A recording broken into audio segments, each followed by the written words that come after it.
Mugello, titik panas rivalitas Asia. Di sirkuit legendaris Mugello, sebuah duel lahir bukan dari Eropa, tapi dari Asia. Veda Ega Pratana, pebalap muda Indonesia, melawan Hakim Danish dari Malaysia dalam sebuah pertarungan yang menggebrak Red Bull Rookies Cup. Race 2 Mugello tak cuma soal kecepatan, tapi soal strategi, adrenalin, dan keberanian anak muda yang tak gentar melawan siapapun. Veda, agresif sejak awal, memimpin dengan determinasi, tapi Danish bukan tipe pebalap yang mudah dikalahkan. Di tikungan terakhir, Hakim menyusup. Ia ambil sisi dalam, berani, presisi, dan penuh kalkulasi. Tapi Veda membalas dengan kecepatan penuh di lintasan lurus. Hasilnya, garis finish yang memisahkan keduanya hanya 0,011 detik. Sebuah margin yang nyaris tak bisa dilihat mata telanjang. Di dunia balap, itu ibarat sepersekian napas. Namun, justru duel inilah yang memecah sunyi pedok dan menciptakan gelombang baru. Dunia menoleh. Dua rider Asia mencuri spotlight di tengah dominasi Eropa. Pertanyaannya sekarang, apakah ini kebetulan atau awal dari babak baru rivalitas Asia di pentas global? Keputusan sepersekian detik yang mengubah segalanya. Mugello Race 2 menyisakan satu pelajaran penting. Di dunia balap, keputusan sepersekian detik bisa memisahkan antara sejarah dan kekalahan. Veda Ega Pratama membuktikannya. Setelah memimpin sepanjang balapan, ia melakukan kesalahan kecil di cikan terakhir. Sebuah pengereman terlambat yang membuka celah bagi Hakim Danish. Danish masuk dengan momentum, mengapit sisi dalam seperti ular berbisa yang menunggu waktu menyerang. Tapi alih-alih panik, Veda menunjukkan kualitas mentalitas elit. Ia tidak menarik gas, ia tidak ragu. Ia tahu satu hal, straight line Mugello adalah senjata terakhirnya. Dan ia benar. Dengan posisi badan aerodinamis sempurna dan akselerasi motor yang dimaksimalkan, Veda melewati Danish tepat sebelum garis finish. Ini bukan cuma kemenangan, ini pelajaran soal ketenangan dalam tekanan maksimal. Disinilah juara lahir, bukan dari kecepatan murni, tapi dari keputusan cepat di titik krusial. Veda mencetak sejarah sebagai pebalap Indonesia pertama yang menang di Red Bull Rookies Cup, dan ia melakukannya saat tekanan mencapai puncaknya. Pertanyaannya, bisakah dia ulangi ketenangan ini saat tensi terus naik? Dari cedera ke comeback paling brutal. Sebagian besar pebalap akan goyah setelah absen 3 balapan karena cedera. Tapi Veda Ega Pratama justru memilih arah sebaliknya. Comeback-nya bukan hanya sekedar hadir kembali di lintasan, tapi kembali dengan performa ganas. Di Mugello, ia membungkam keraguan. Setelah kehilangan momentum klasemen akibat kecelakaan di seri sebelumnya, Veda seolah datang membawa dendam. Ia tidak hanya cepat, tapi juga lapar. Seluruh lap dikuasainya dengan determinasi seperti seorang veteran yang tahu apa yang ia kejar. Banyak pengamat balap mengira Veda akan butuh waktu untuk adaptasi lagi, tapi hasil di Mugello membuktikan sebaliknya. Ia bahkan mengalahkan pebalap yang sedang memimpin klasemen. Dan yang lebih mengesankan, ia melakukannya tanpa perlu gimmick atau drama. Semua murni dari skill, fokus, dan nyali.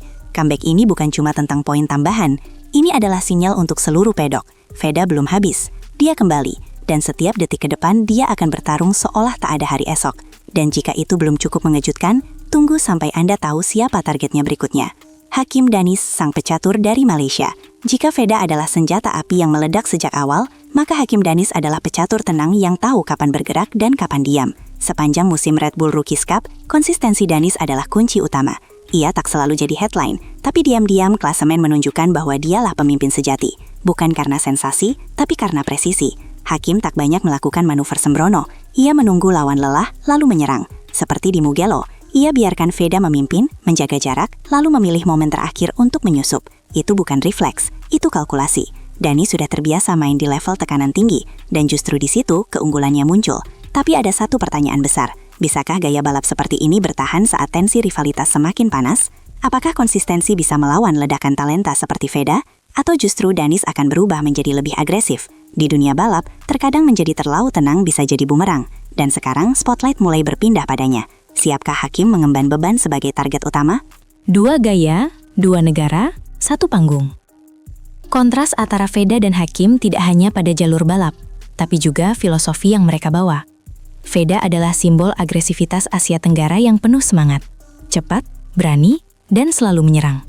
Sementara Hakim adalah representasi kedisiplinan dan kesabaran, menunggu peluang dan jarang melakukan kesalahan. Yang satu bermain seperti pembalap Amerika Latin, yang satu lagi seperti Jepang di era 2000-an. Tapi yang membuat pertarungan ini semakin menarik adalah asal mereka, Indonesia dan Malaysia. Dua negara yang punya sejarah panjang rivalitas di olahraga, dari sepak bola, bulu tangkis, hingga kini, MotoGP Junior.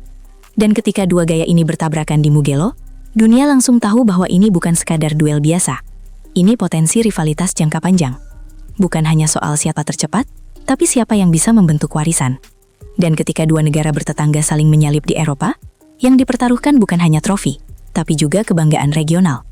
Jadi sekarang, siapa yang lebih mewakili masa depan Asia? Perebutan tahta Asia di tengah dominasi Eropa.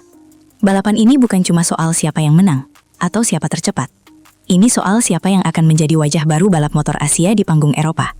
Veda Ega Pratama dan Hakim Danish sekarang berdiri di garis depan perebutan tahta itu. Di tengah arena yang selama ini didominasi oleh rider Spanyol, Italia dan Prancis, dua rider dari Asia Tenggara tiba-tiba muncul dan mencuri sorotan. Dunia pun mulai memperhatikan. Sponsor mulai bergerak. Akademi balap mulai mencatat nama mereka dalam daftar radar. Setiap kali Veda dan Hakim saling salip di lintasan, publik tak lagi melihatnya sebagai pertarungan dua bocah muda, tapi sebagai simbol kebangkitan kawasan. Indonesia punya Veda, produk dari sistem AHRS yang kuat. Malaysia punya Danish, lulusan program balap nasional yang penuh sejarah. Dan saat keduanya bersinar di tempat yang sama, pertarungan itu berubah jadi bendera, jadi lambang, jadi identitas. Masing-masing membawa ambisi negara, tapi hanya satu yang akan sampai ke MotoGP lebih dulu. Dan satu langkah saja bisa menentukan segalanya. Klasemen bicara, tapi kemenangan menentukan. Jika hanya melihat angka di klasemen, Hakim Danish memang unggul. Ia memimpin sementara dengan poin yang stabil, hasil dari konsistensi di beberapa seri awal. Tapi jika kita tarik garis besar performa, maka kemenangan Veda di Mugello mengubah segalanya. Meski sempat absen 3 balapan karena cedera, Veda kini duduk di posisi ketiga klasemen dengan 92 poin. Selisih yang bisa dikejar dalam 2 race saja. Lebih menarik lagi, Veda punya catatan kemenangan lebih banyak ketimbang pebalap lain di zona atas, termasuk Danish. Dan inilah titik panas rivalitas mereka. Klasemen memberi kita peta, tapi kemenangan memberi kita momentum. Di pedok, semua tahu bahwa pebalap dengan kemenangan beruntun biasanya yang paling berbahaya, dan Veda sudah mulai menunjukkan pola itu. Jika ia kembali mencetak podium atau menang di race berikutnya, tekanan besar akan berbalik ke Danish. Dan seperti yang kita tahu, tekanan bisa mengubah siapapun, bahkan sang pemimpin klasemen. Jadi pertanyaannya sekarang, siapa yang benar-benar punya kendali? Angka atau performa? Dukungannya bukan main, AHRS versus ZK Racing. Di balik performa hebat dua rider Asia ini, ada sistem besar yang menopang mereka. Veda Ega Pratama bukan rider yang muncul tiba-tiba. Ia dibentuk oleh program jangka panjang Astra Honda Racing School, AHRS, yang menyaring talenta dari pelosok Indonesia dan mendidiknya sampai ke Eropa. Dari ATC, ARRC, Rookies Cup, hingga kini Junior GP dan Moto3. Semua jalur itu dirancang dengan disiplin tinggi. Sementara Hakim Danish datang dari sistem Malaysia yang lebih ramping namun tak kalah tajam. Ia dibesarkan oleh ZK Racing dan kerap mendapat dukungan penuh dari federasi lokal serta sponsor nasional. Kedua sistem ini seperti dua laboratorium, satu penuh eksperimen dan eksplorasi, Indonesia, satu lagi presisi dan strategi, Malaysia. Tapi saat produk akhirnya bertemu di lintasan, semua kembali ke si rider. Mesin yang bagus tak akan berarti jika pengendaranya goyah. Dan justru disitulah drama ini makin panas. Karena saat dua sistem pembinaan saling berhadapan, bukan cuma individu yang dipertaruhkan, tapi seluruh blueprint pembangunan balap Asia. Junior GP and Rookies, dua jalur, tapi bayangan sama.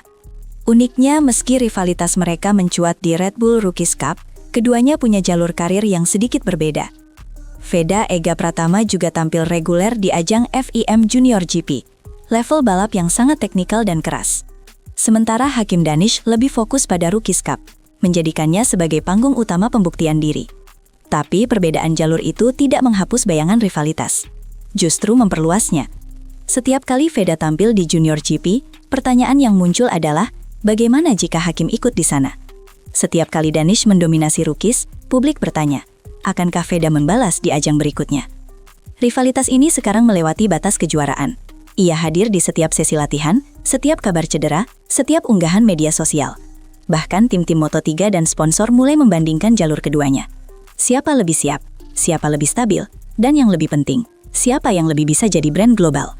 Di luar sirkuit, mereka sedang membentuk nilai jual. Di dalam sirkuit, mereka sedang bertarung untuk validasi. Ini bukan sekadar balapan, ini audisi menuju dunia elit MotoGP. Siapa yang akan jadi ikon balap Asia? Pada akhirnya, hanya satu yang akan dikenang sebagai ikon besar dari generasi ini. Bukan hanya soal siapa yang menang di Mugello, siapa yang kumpulkan poin terbanyak, atau siapa yang punya lebih banyak sponsor, tapi siapa yang bertahan, siapa yang bisa konsisten, siapa yang sanggup membawa bendera negara mereka sampai ke kelas dunia. Veda Ega Pratama dan Hakim Danish telah memulai narasi ini dengan cara yang luar biasa. Saling mengalahkan, saling dorong, saling pacu hingga batas maksimal. Tapi jalan ke Moto3, Moto2, bahkan MotoGP jauh lebih brutal dari sekadar Rookies Cup. Dan sekarang, spotlight dunia sudah mengarah ke mereka. Semua mata tertuju, semua telinga mendengar, dan semua hati dari jutaan fans Asia ikut berdebar. Apakah mereka akan terus bersama sebagai rival selamanya? Atau salah satu akan melesat lebih dulu dan meninggalkan bayang-bayang lainnya? Sejarah sedang ditulis ulang, dan kita semua sedang menyaksikan bab pertama dari pertarungan legendaris Asia modern. Ini bukan sekadar balapan, ini pertarungan identitas, ini perebutan tahta, dan perang baru ini baru saja dimulai.